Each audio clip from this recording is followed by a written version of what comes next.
Et quand vous étiez petit, vous étiez un enfant comment? Plutôt, je sais pas, coléreux, capricieux, Non, non, j'étais assez affectueux? gâté. Heureusement que ma mère était là pour me donner un coup sur la tête, parce que je pensais que j'étais le centre du monde.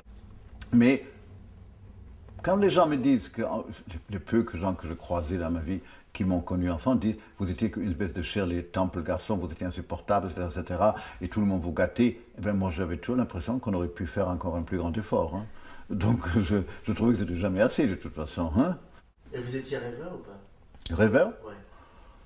Non, rêveur n'est pas le mot juste. J'avais une vision que je voulais faire, ce que je voulais faire, comme je voulais que la vie s'arrange, une idée, une vision, mais j'avais une vision précise et prêt à tous les sacrifices, mais pas à tous les compromis pour y arriver. J'étais déterminé, je suis né déterminé. Quand vous étiez petit ou à l'adolescence ou plus tard, est-ce qu'il y a un moment où vous avez un peu idéalisé votre mère? Non, non, non, elle était parfaite, elle était marrante, elle était amusante, elle était spirituelle, elle était culottée que jamais j'ai vu quelqu'un avec autant de culot. Quand on voit ça à froid, ça paraît méchant, mais chez elle, c'était embobiner les gens en même temps. Elle pouvait être une méchanceté en son nom, mais elle embobinait les gens et en faisait des esclaves de tout le monde, de ses amants, de ses maris, de tout. Elle savait tout transformer, le personnel, tout. Tout le monde faisait tout pour elle et elle disait même pas merci. Alors elle devait quand même avoir un vague don, hein. Non, elle était cocasse, ça, il n'y a pas à dire, elle était cocasse, hein. Mais tout était léger, c'était jamais dramatique. C'est une très très bonne attitude dans la vie. Peut-être en réalité elle était angoissée et au fond très sérieuse, c'est pas ça. Mais elle donnait toujours cette impression de légèreté, de non-pesanteur, pas influencée par les circonstances, pas oiseau de mauvais augure, ni rien. C'est le contraire de ce qu'on pense d'être une mère allemande.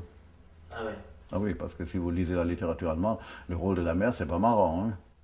Et puis, par exemple, quand je voulais lui parler, elle lui fait un effort. T'as 6 ans, pas moi, alors fais un effort ou tais-toi. Elle était affectueuse. Oui, elle l'était vraisemblablement, mais c'était pas non plus la mère abusive, que je détestais ça aussi. Elle était relativement distante et il fallait lutter pour ses faveurs. Et c'est mieux qu'une espèce de mère abusive qui se jette sur vous, qui vous embrasse. Ça, non, c'était pas ce genre et j'aurais détesté ça. Je trouvais qu'elle était parfaite comme ça, je n'aurais jamais voulu une autre. Et je la trouvais géniale et je trouvais toutes les autres mères connes. Et à quel âge vous avez commencé à ressentir, puisque vous étiez encore en Allemagne, quand vous avez commencé à ressentir, je dirais, les prémices d'une certaine orientation Soyez plus clair ou on passe à un autre sujet. Je sais pas, ça me parle. Mais vous savez, là aussi encore, l'histoire sans mérite. Quand j'ai demandé à ma mère, quand j'avais entendu à 11 ans le mot homosexualité, c'est ça que vous voulez dire, vu le ton hésitant et le regard étrange que vous avez pour poser cette question, elle m'a dit, mais c'est rien, c'est pas un sujet, c'est comme une couleur de cheveux, il y a des blonds et des bruns et des machins comme ça. Ben, il y a des gens qui sont comme ça, ils sont comme ça. Bon, alors, où est le problème, hein? Aussi, je n'étais pas non plus le fils d'un fermier de la Creuse, hein. Je me souviens, on avait un prof de littérature. Alors, il me dit, est-ce que tu as lu Mort à Venise? Et j'ai lui répondu, vous croyez que je suis débile à ce point? Mais par contre, voulez-vous que je raconte à mon père les sortes de littérature que vous recommandez aux élèves? Il est devenu rouge vif. J'ai eu une enfance relativement idéale dans une époque qui ne l'était pas, c'était déjà pas si mal, hein. Ouais. On oublie ça aujourd'hui, non? Jamais fait de bac, jamais fait d'études, moi jamais rien fait du tout, moi, hein. Je suis une improvisation totale.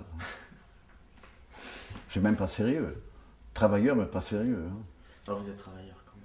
Oui, mais je déteste les gens qui sont travailleurs. Moi, il faut que les choses semblent d'être faites à la légère. Il faut être sérieux, mais vous n'avez pas besoin de raconter ça aux autres. C'est comme le politiquement correct. Soyez-le, mais ne faites pas chier avec ce genre de discours. On voit bien que vous êtes quand même fidèle Ah oui, très. avec plutôt les gens avec qui vous travaillez. Ah Et en oui. même temps, ce qui m'a moi un peu surpris, c'est que vous êtes capable de vous séparer de quelqu'un avec qui vous bossez depuis 30 ans en une seconde. À une seconde. Ah oui, mais ça, il faut que ça soit comme ça. S'il n'y a pas toujours l'épée de Damoclès autour de la tête des gens, ça ne marche pas, hein. Un acte impardonnable, parce que le pardon ne fait pas partie de mes préoccupations. Je n'ai pas eu d'éducation catholique. Donc, mais en général, quand ça arrive, croyez-moi, ces victimes ne sont pas innocentes. Ils savent très bien, ils connaissent mes critères, ils pensent qu'ils peuvent faire autrement. Ben, c'est à eux de jouer ce rôle ou de prendre ces risques. Vous commencez ce métier, vous devez accepter comme normal l'injustice. La mode aussi. Si vous n'acceptez pas cette idée, il y a d'autres métiers. pouvez travailler à la retraite de la sécurité sociale et tout. Là, il y a une promotion au bout de tant de temps, vous allez à les guichets, comme ça. Ça, c'est sûr et certain. La mode, c'est éphémère, dangereux et injuste. Les gens pensent que la mode, c'est d'être une star, une espèce de rockstar comme ça. Mais c'est pas ça, hein. C'est du boulot. C'est pas la vie mondaine. Moi, je travaille pas pour faire la vie mondaine, pour voyager, pour aller dans des vacances, au sport d'hiver. Tout ça, c'est secondaire pour moi. J'aime que ça soit bien pour les autres, pour les gens qui se sont donné du mal, qui ont travaillé. Parce que moi, je ne passe pas 100 heures sur une robe. Hein. Moi, je la dessine. Il faut avoir l'idée. Mais pour les faire, ces choses-là, il y a quand même une main-d'œuvre incroyable, un savoir-faire et même un effort physique et une patience que moi, je n'ai pas. Je n'ai aucune patience. Donc, moi, j'admire ce que font les autres ou ce que je leur fais faire. Moi-même, je serais incapable de le faire. Moi, j'ai juste des idées, c'est tout. Mais ne commencez pas les clichés de solitude et machin comme ça. Hein. Pour les gens comme moi, la solitude, c'est une victoire, c'est une lutte. Et tout ça, les gens qui font un métier aux prétentions de création comme le mien, ils doivent être souvent seuls pour recharger les batteries. Moi, je ne pense pas qu'on peut vivre en public 24 heures sur 24 et rester créatif. Et puis, il y a quand même tellement de choses que je fais. Moi, je suis pour que chacun ait une vie indépendante. Le côté béquille, parce qu'on s'appuie sur quelqu'un, c'est très dangereux pour des gens comme moi. Moi, je patine sur une espèce de glace très, très légère et il faut que je passe dessus avant que ça ne craque. Hein. Ma mère disait toujours, je m'amène partout moi-même, donc je habite partout. Mais je n'ai pas cette notion, j'habite là, je n'ai pas de racines. Hein. Je suis transportable, transformable, tout ce que vous voulez. Je n'y suis pas attaché, ma maison, mes racines, tout ça, c'est des conneries. Mes racines, je voulais qu'une chose, c'est m'en débarrasser pour voler de mes propres ailes. Et ce qui vole de ses propres ailes n'a pas de racines. Vous êtes fidèle en amitié? Oui, mais enfin, il ne faut pas non plus abuser. Hein. Je ne suis pas quelqu'un que, quoi qu'il arrive ou quoi que vous me fassiez, je serai ami avec vous. J'ai une vision des choses et l'amitié, c'est comme le mot, il n'y a pas de choses acquises, c'est jamais acquis. Et il faut toujours qu'il y ait une espèce d'épée de Damoclès au-dessus des relations des gens parce que ça montre la qualité des relations. Il faut faire un effort, aussi bien moi que les autres. Parce que l'indifférence, ce n'est que souvent l'amitié qui porte ce nom pour un truc dont on s'en fout, c'est l'indifférence, en fait. Parce qu'il ne faut pas banaliser ces choses-là. Il faut, pour les gens auxquels vous tenez vraiment, il faut une certaine tension dans le comportement, dans les relations, dans le quotidien et tout. Sinon, ça se banalise et ça, moi, j'ai pas envie. Est-ce qu'un jour, vous avez déjà aimé quelqu'un secrètement, sans lui dire? Vous savez, d'aimer quelqu'un, c'est bien, mais il faut rencontrer la personne qui vous aime comme vous voulez, comme vous aime. C'est encore autre chose. Hein. Ce n'est pas non plus un sens unique. Alors, c'est plus compliqué que ça. Et c'est pour ça que c'est très difficile d'en parler. Et puis il y a eu quelques tragédies qui font que j'en ai vraiment pas envie de parler. C'est pour ça que c'est impossible. Je sais par exemple qu'à un moment donné, ça vous est arrivé de vivre en couple. En couple, non, jamais sous le même toit. Hein. C'était avant le Pax et je déteste l'idée du mariage bourgeois. Le succès annule. Il faut refaire, mieux si on peut, différemment de préférence.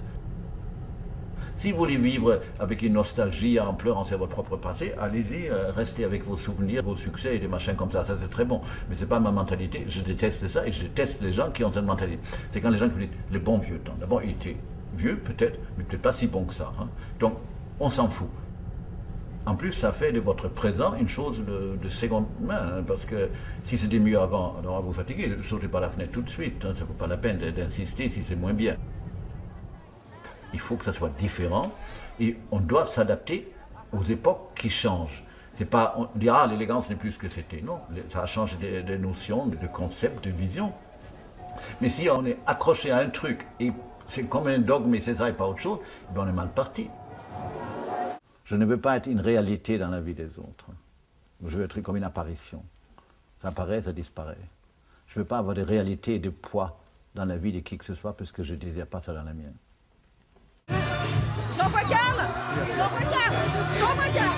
OK.